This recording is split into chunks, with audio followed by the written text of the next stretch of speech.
Despite being an award-winning series beloved by millions, Dexter has a lot of plot holes and inconsistencies that left many people baffled. Let's take a look at some of the most obvious problems with the show, starting with Maria's selective memory and detective skills. In the 8th episode of Dexter Original Sin, Detective LaGuerta uncovered a pivotal piece of evidence in Harry's car. While investigating the death of a psychiatrist related to their NHI, or No Humans Involved case, Harry found a sealed file labeled Moser B. Inside were the psychiatric records detailing the violent history and institutionalization of Brian Moser, Dexter's biological brother, and the son of Harry's former CI, Laura Moser. Harry had no idea what happened to Brian after his mother was murdered by a dangerous cartel because, unlike Dexter, Harry had opted not to adopt Brian after the tragedy. The file also contained a photo of Brian and notes suggesting that he knew about Harry's affair with his mother and had an undying desire to reunite with Dexter. Harry realized the threat Brian could pose to Dexter's happiness and safety if the file was included in the department's NHI case investigation. So he stole the file to prevent Maria from learning the truth about Dexter's past and conceal his former affairs with criminal informants. But Maria was naturally suspicious of Harry's cagey attitude and strange actions. So later, while Harry was out of sight ordering their dinner, Maria snagged the file and read all about Brian. But she didn't understand why Harry would have hidden it from her. Before she could confront Harry about the file, they received urgent news of a shooting involving Harry's usual partner, Bobby Watt, which diverted any attention from the file for a while. Is he okay? But when they got to the hospital, Maria took Harry aside to inquire about what she saw. He lied to her about why he took the file and assured her it was unrelated to the NHI case, and she bought it. It seemed reasonable enough, but what is unreasonable is that Maria, who is sharp as a tack, didn't make any inferences of connections after Brian became active again years later as the ice truck killer. Brian had taken to killing prostitutes and leaving their bodies around Miami in order to draw Dexter back to him about a decade after Harry's death. And while he was going under an assumed name and was a skilled and discreet killer, Brian was later discovered for who he really was. Maria was the lieutenant of homicide at the time, but she never made the connection between the NHI case and the ice truck killer. What's more is that Deb was Brian's last attempted victim, and Dexter was on the scene when the police tried to apprehend him. Even with all of those suspicious coincidences, Maria never recognized Brian as the man from the file she had read all those years ago. Some may say that enough time had passed that she'd forgotten about all of it, but the NHI killer case was never solved, and Maria is a very dedicated and capable detective. She should have eventually come to realize everything about Brian and his connection to Dexter, but it is never revisited at all.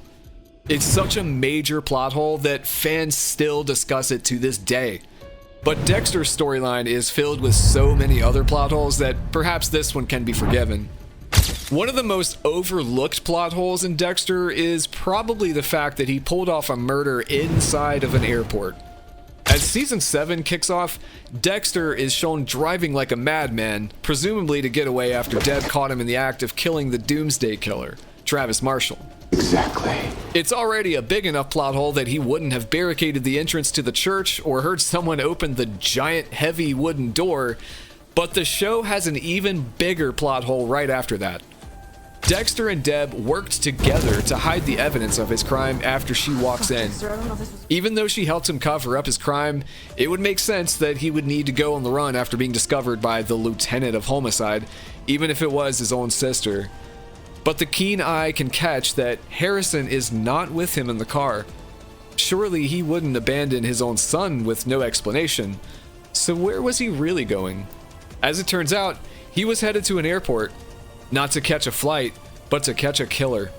Victor Baskov, a member of the Koshka Brotherhood, killed a member of Miami Metro's homicide department.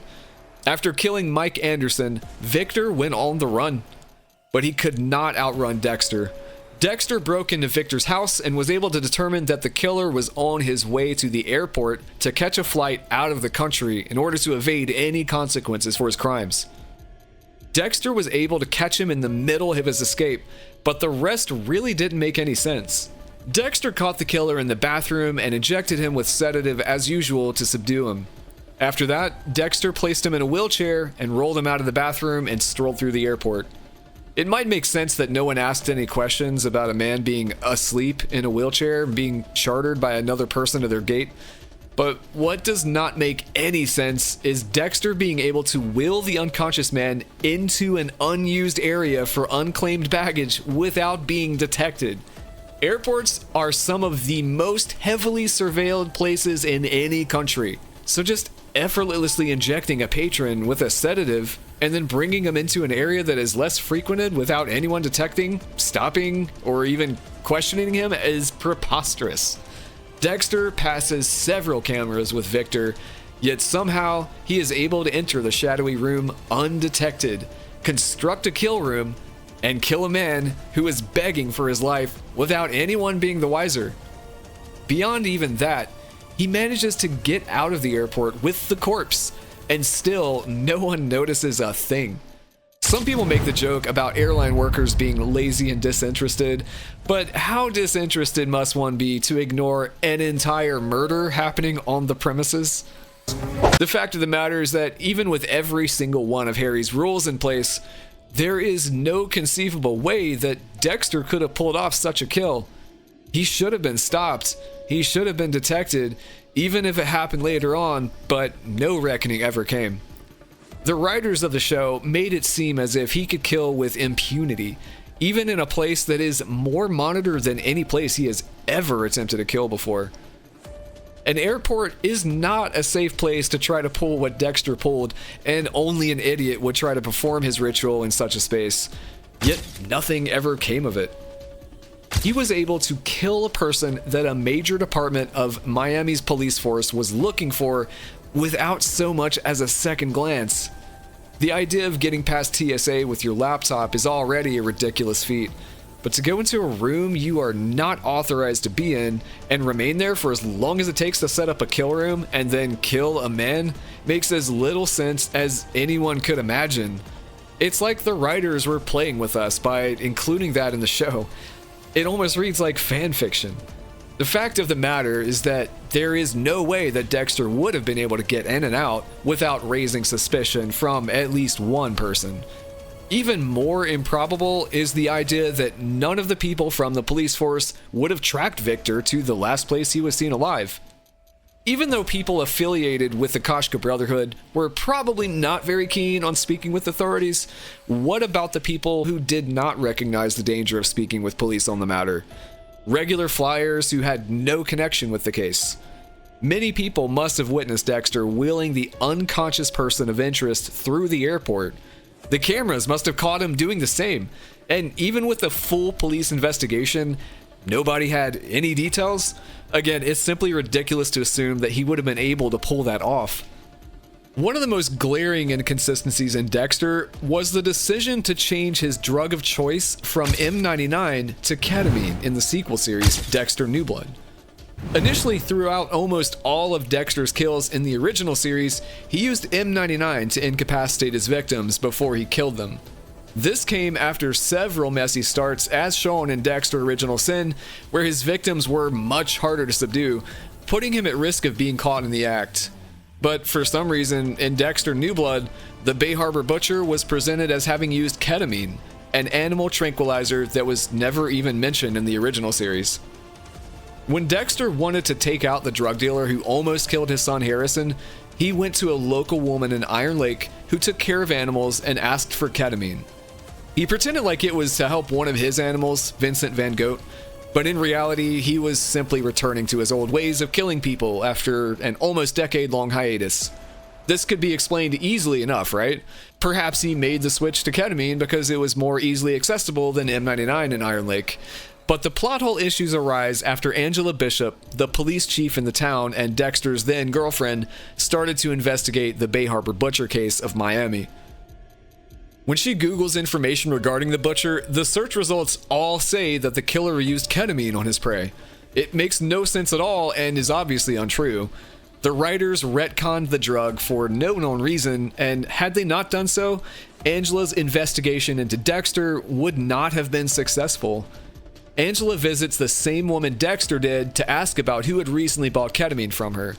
This was after the Google search, and when she heard that Jim Lindsay, Dexter's new false identity, had stopped in to acquire some, that all but confirmed her suspicions that he had been attacking people in Iron Lake and was most likely the true Bay Harbor Butcher. There were other clues that tipped her off, but she knew that the drug dealer Dexter had attacked was jabbed with a needle, and his supplier had ketamine in his system when he was found dead. The wheel marks on the Butcher's victims aligned with this MO. On top of that, there were few other explanations for a man using a false name who had fled across the country from Miami to have so many odd coincidences surrounding him. People in Iron Lake had started disappearing and dying recently. Dexter lied about his real name, he lied about having a son, and all of a sudden he was purchasing large amounts of ketamine too? It made sense why Chief Bishop was suspicious, but it made absolutely no sense that the articles she read regarding the Bay Harbor Butcher mentioned him using ketamine. He literally didn't do that. This naturally annoyed most fans, and by the time the prequel series Dexter Original Sin was released, the writers had returned to the original storyline of him using M99 in his ritual. But the damage was done, and still, no one has an explanation for why the change was made in the first place. And although Original Sin attempted to right this wrong, there were still other plot holes and inconsistencies that the prequel itself was guilty of. In Original Sin, Dexter is shown working alongside his foster father, Harry Morgan, at Miami Metro. This clearly goes against the canon of the original series. In Dexter, it is shown that Harry dies while Dexter is still in college. Yet in Original Sin, Dexter is working at the police department right after graduating, and Harry is still a detective there as well. But there is no way that Harry should have still been there to work with him. Dexter is 20 years old when he graduates college, and it's not clear how old he was exactly when Harry died, but it's estimated that he was 21 or 22. When the original series begins, it's stated that Harry has been dead for 10 years, but it's also stated that Dexter is 35. That would mean that Dexter was actually 25 years old when Harry died, but again, that wouldn't align with the facts as they were presented initially. If Harry died while Dexter was in college, he wouldn't have been 25 years old. This lack of consistency may be easy enough to overlook for most fans, but it actually creates even more plot holes that are harder to ignore.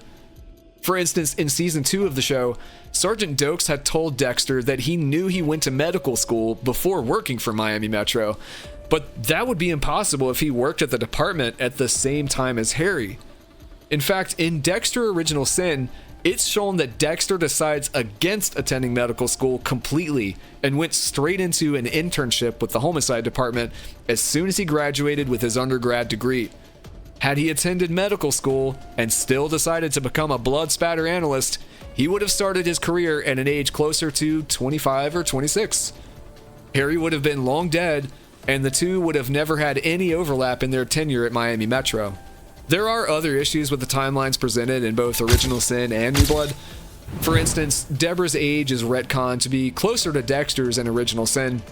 Similarly, in New Blood, Dexter's son Harrison is slated to be 16 years old, even though Dexter abandoned him when he should have been only 3 years old. Dexter was away from his son for only 10 years, and yet somehow Harrison is 16 when he arrives in Iron Lake. Additionally, in season 8 of Dexter, Harrison is supposed to be 5 years old, but given that he was born in 2009 and season 8 takes place 3 years later, that literally makes no sense. Again, these aren't major issues, and the show can still be enjoyed without hyper-focusing on them, but they are still pretty obvious and can be distracting at times. Luckily, there are larger plot holes to focus on if someone really wants to nitpick the series' shortcomings. A major one being the autoerotic mummification explanation in season 5.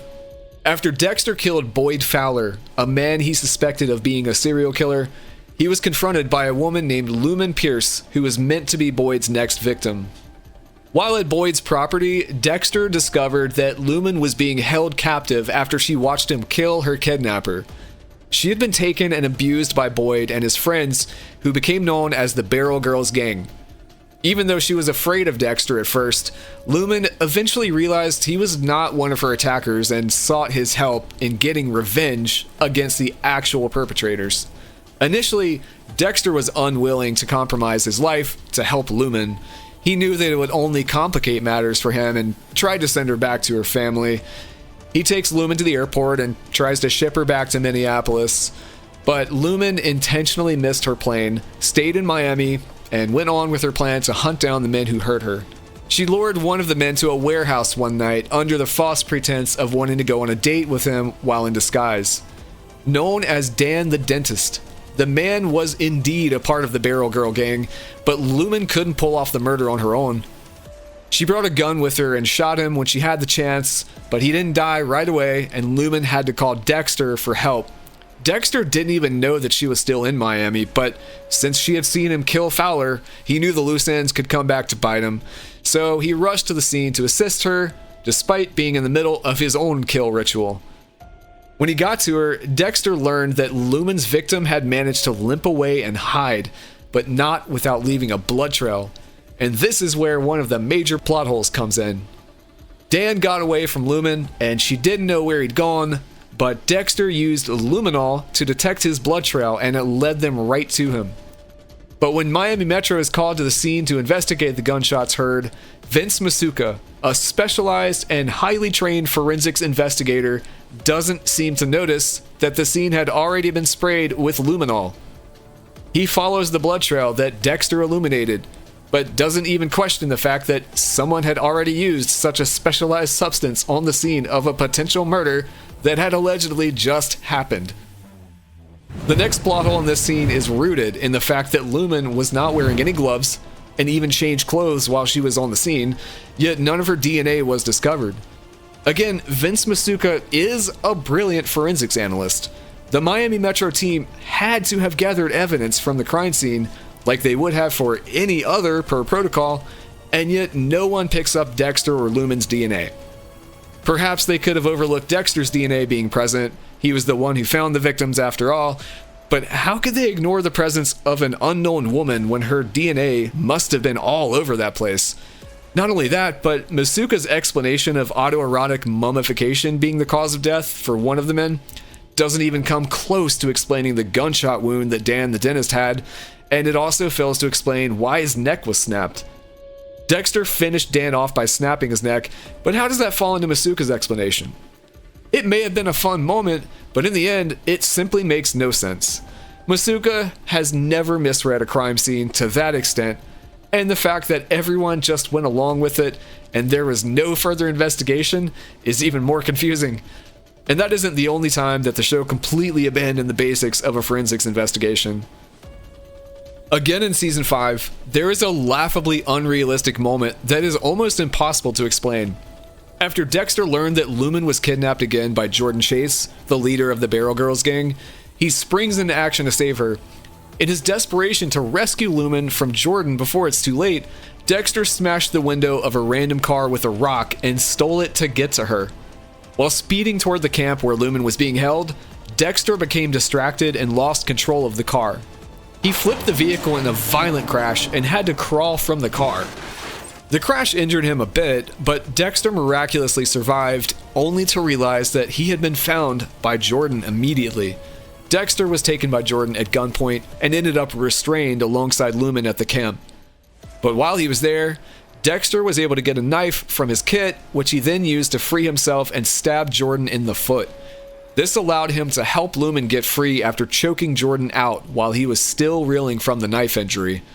Dexter and Lumen then teamed up one last time to kill Jordan, the only remaining member of the Barrel Girls gang, just as they had done to all the others. Eventually, Deborah arrived at the camp where Dexter and Lumen were still cleaning up the crime scene. She found Jordan's corpse, saw the aftermath of the kill, but allowed the pair to escape without ever realizing Dexter was one of the people responsible. Most of this makes enough sense, but what is inexplicable is the idea that Dexter could steal a car that is magically never investigated by police, crash it outside of a major crime scene, and leave no evidence that he had been the one driving. His DNA should have been all over that car, and yet somehow, even after Miami Metro investigates, they never discover that it was him. Additionally, the crime scene would have had Lumen's DNA all over it. It would have been a match for the DNA at Dan the dentist's crime scene if they'd bothered to gather any in the first place. That would have told them a lot more about the probable perpetrator, and even if Deb didn't care to investigate further, other members of the department most likely would have. And still, somehow it all just goes away.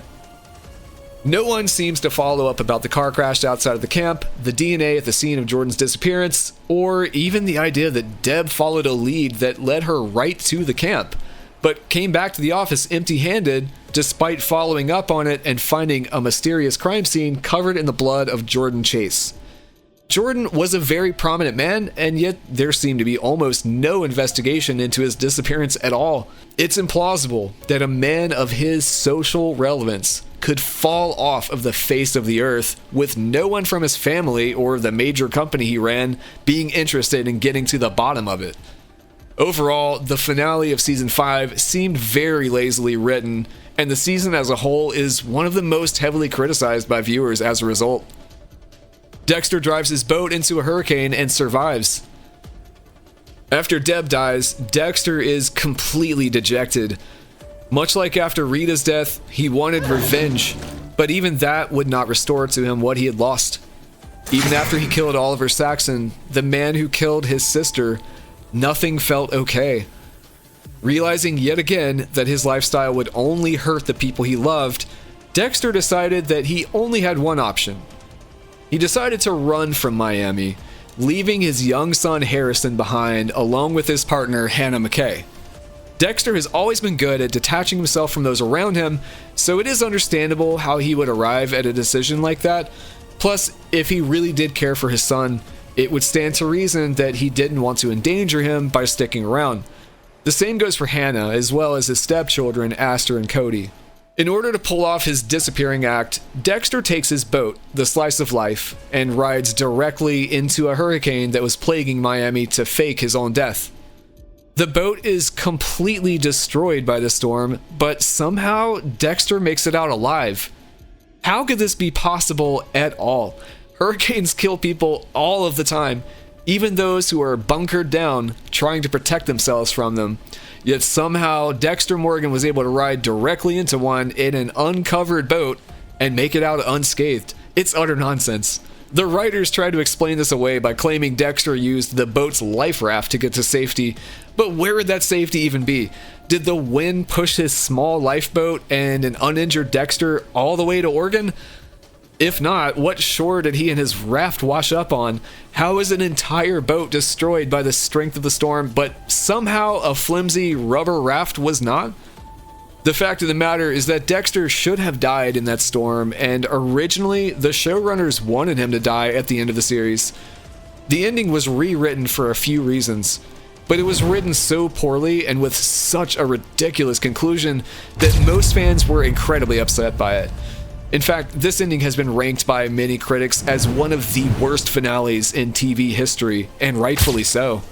The conclusion to Dexter's original story deserved so much more, but instead, he is implausibly painted as a superhuman who can face the direct brute force of a Category 3 hurricane and live to tell the tale. He was also somehow able to sneak his sister's corpse out of the hospital without anyone noticing or attempting to stop him before riding into the hurricane. Sure, the hospital staff were very busy preparing for the storm's landfall, something most hospitals take care of days in advance of such an event, but Dexter disconnected her life support before taking her, which should have immediately set off alerts for the staff to come help her. Then he effortlessly pushes an adult person right out of the doors of the hospital with no questions asked. It's all just too unbelievable, making it the biggest plot hole of the show. If you enjoyed this video and want to see the crazy things that would happen if Lila didn't kill Dokes, click the video on the screen.